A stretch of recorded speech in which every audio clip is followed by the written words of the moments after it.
Pang-ulam naman ang ating pag-uusapan. O, isda. Ako, ang dami mga namamatay na isda. Nung kailan ay dyan sa Pangasinan, nagkaroon ng fish kill. Ang daming mga bangus, mga 15 million worth ng bangus ang nalugi doon sa mga may palaisdaan dyan. Dyan naman sa San Ramon, Isabela mga kapuso, libu-libong isda rin po nangamatay. Yan. Posibleng epekto raw ng mainit na panahon, mahinang galaw ng tubig, polusyon, pagsulpot ng algae, at saka kakulangan sa dissolved oxygen. Yun, naku, problema to yan. Yung mga operator ng fish pen, may lugi na naman kayo niyan. Samantala po mga kapuso, kalikasan niyang nakaperwisyo na yan. Eto naman, kalikasan na rin po mga kapuso, pinag-uusapan natin.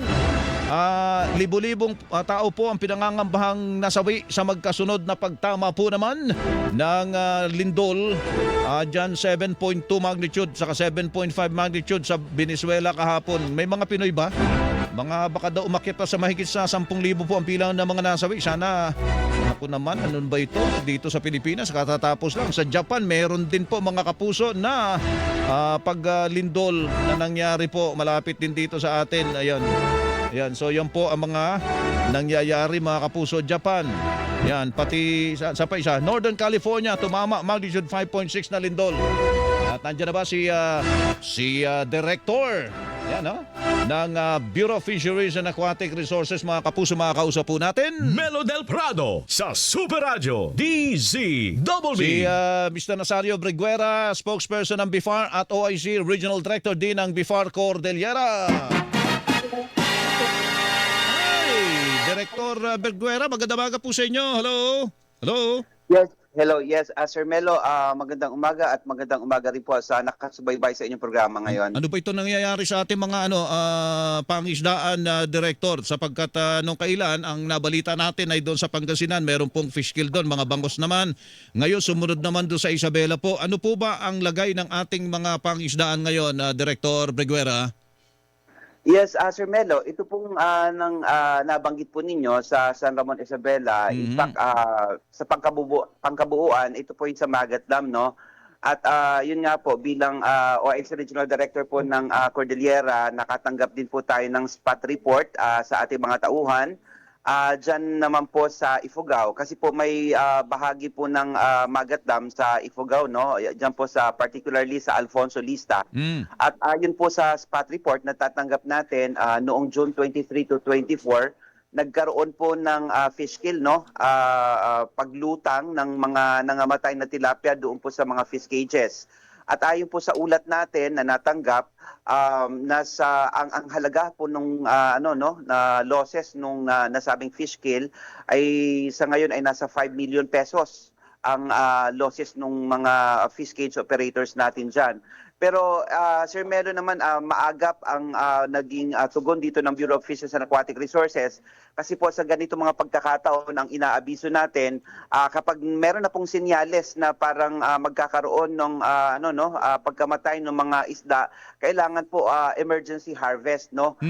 Talagang kailangan anihin na. Huwag nang hintayin na lumutang pa yung mga isda. At yun nga, nagawa naman natin na makapagsalba pa nung mga isda po dyan sa Magat Dam. But unfortunately, yun nga po, nagkaroon na ng losses. Ang dahilan nito, Sir Melo, tama po kayo sa nabanggit nyo kanina, dahil nga po sa init ng panahon, tumaas ang temperatura sa tubig, at ito po ang naging dahilan para bumagsak po yung dissolved oxygen level. So kapag ganito po ang nangyayari doon sa tubig, nagkakaroon po ng talagang stress yung isda at pwedeng manghulugan ito ng kanilang pagkamatay. Kaya nga po, bago pa man nangyari ang insidente, patuloy po ang pagpapabahagi namin ng impormasyon na kung maaari, huwag damihan yung stock, no? Huwag po mag-overstock kasi napakahalaga po ng stocking density, lalo na ngayon po na talaga mataas ang temperatura. Sa ngayon po, ang inabiso natin kung pwede idalhin sa medyo malalim na bahagi ng dam yung kanilang mga fish cages, kasi nga po gawa ng init ng panahon, talagang bumaba ang level ng tubig dyan po sa Magat Dam, Sir Melo. No po, yung palang Magat Dam, may mga palaisdaan pala dyan, Director Berguera? Opo. Yes po, may mga fish cages po sa Bangat Dam at ito po'y ano naman may mga proyekto po diyan ang BFAR, Aha. pero syempre sa pakikipag-ugnayan po sa NIA po dahil sila po ang may mandato at otoridad po diyan sa Magat Dam. O, so paano po yung ano pa ba ang pinaggagamitan ng tubig? Kung ganyan may fish kill, baka kontaminado po yung tubig natin, baka nagagamit sa inumin po yan, Mr. Briguera. Opo. Ang pagkakaalam natin, ang NIA naman po ay ano yan, may mga sistema po sila dyan. Bago pa man yan, umabot kasi halimbawang sa ano man po yan, sa domestic consumption ng tubig, may mga dinadaan ng proseso yan. Oho. Pero ang pagkakaalam po natin, Sir Melo, itong sa Magat Dam, primarily ang gamit po niyan sa mga irrigation po. Apo, sa irrigation pala. Okay. So itong mga panahon na ganito, Director Briguera, talagang ito yung panahon na nagkakaroon ng problema tayo pagdating sa polusyon, yung pagdami ng mga ano diyan, yung lumot at saka yung dissolved oxygen. Ito ho ba yung mga panahon na dapat talagang nag-aani na ng mas maaga po talaga ang mga mangisda po natin, may mga palaisdaan po diyan, Director? Yes, ito rin po yung mga panahon na talagang ready for marketing na yung Oho. kanilang mga stocks, no. Kaya sinasabi nga po natin, kasi bago pa po nangyari ang insidente, nag-aabiso na tayo na yun nga dahil dito sa El Nino talagang mainit po. So maging vigilant yung mga fish kills operators natin na titingnan yung kalagayan ng kanilang mga stocks, kasi bago pa po mangyari yung yung fish kill, makikita mo naman po kapag ang mga isda po pumapaibabaw at parang sumisinghap-singhap, pumupunta doon sa tabi, indikasyon po yan na nag-i-struggle sila. Ibig sabihin kulang po talaga yung dissolved oxygen level.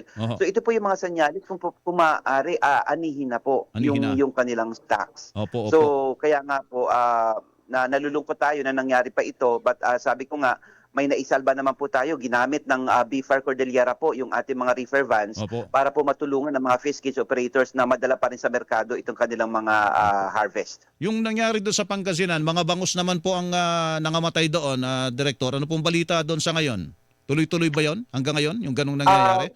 Well, sa huling pakikipag-usap ko sa regional director po namin dyan sa Region 1, sabi ng ating counterpart dyan ay wala naman na ngayon na insidente nung pagkamatay ng Okay mga na. bangus. At ikinagagalak po natin ito na yun nga, wala nang ganong insidente sa ngayon ayon sa natanggap nating ulat. Di magmamahal na naman ang ating mga ano diyan, freshwater fish, Director. Ano po? Ito po yung mga kumbaga sa mga areas lamang, no, localized ito mga nangyayari. So hopefully hindi naman po ito magkaroon ng malakihang impact doon sa presyo ng isda sa ating mga merkado, particular po dyan sa Metro Manila. Kasi meron naman po tayong mga alternatibong pinagkukuhanan. Ngayon po okay naman, wala namang mga insidente ng fish kill sa Taal Lake. Diyan po primarily nanggagaling yung tilapia supply for Metro Manila. But for bangos, primarily po nanggagaling po yan talaga sa Pangasinan, sa Dagupan. Pero sabi ko nga, nabanggit sa ulat na natanggap natin, wala naman ng insidente ngayon. So ang inaasahan natin, tuloy-tuloy po ito para hindi po talaga ma-disrupt yung supply sa merkado. Opo, sige po. Director Briguera, salamat po. Magandang umaga po sa inyo. Yes, Sir Melo, magandang umaga at salamat po sa pagkakataon na binigay po ninyo. Opo, si Director Nazario Briguera, spokesperson ng Bureau of Fisheries and Aquatic Resources.